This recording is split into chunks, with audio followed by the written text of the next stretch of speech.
kicking some stuff around. I thought it was pretty funny when you and I were chatting, and I knew this, but I hadn't really focused in on the fact that you're about the age of my oldest son.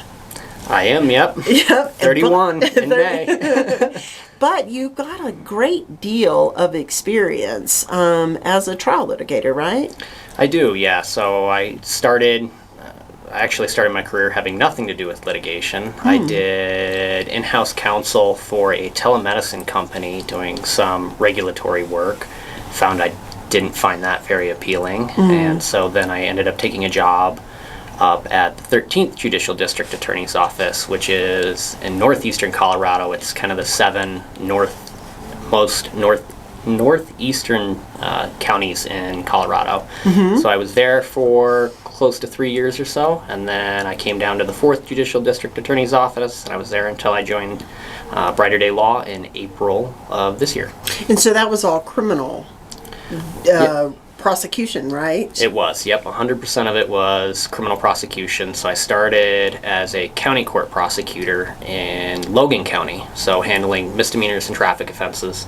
Up there you handle everything. You're just kind of by yourself, and you've got one county.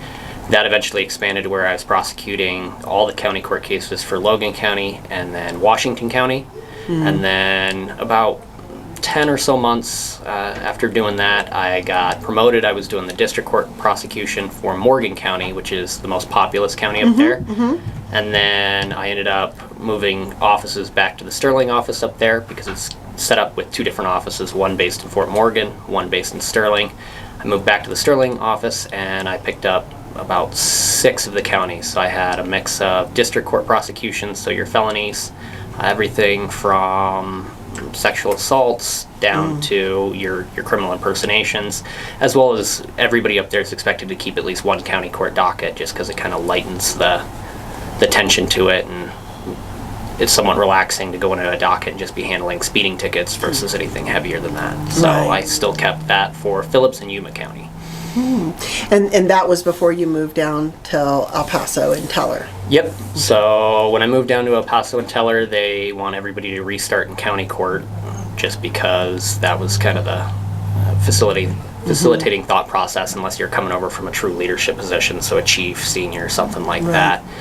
And so I started in county court down there. I was in county court for 3 months, and then I got promoted to essentially be a county court floater.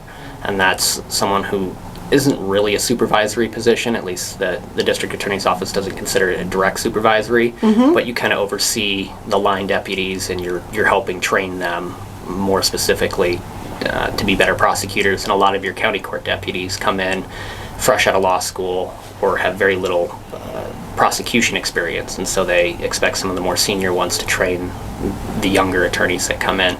So I did that for just about a year, and then I moved to Division 7 in front of Judge Gilbert, which was back onto a felony prosecution docket. None of the more horrendous cases, those are typically handled via special units, but all your felony, basic drug felonies, and up to your assaults, domestic violence, those kinds of things. So I handled that from just about 4 or 5 months. It was relatively short, and then I took the job at Brighter Day. All right. And so how has that transition been from, doing a great deal of criminal work to doing domestic relations work gone for you? So it's certainly different.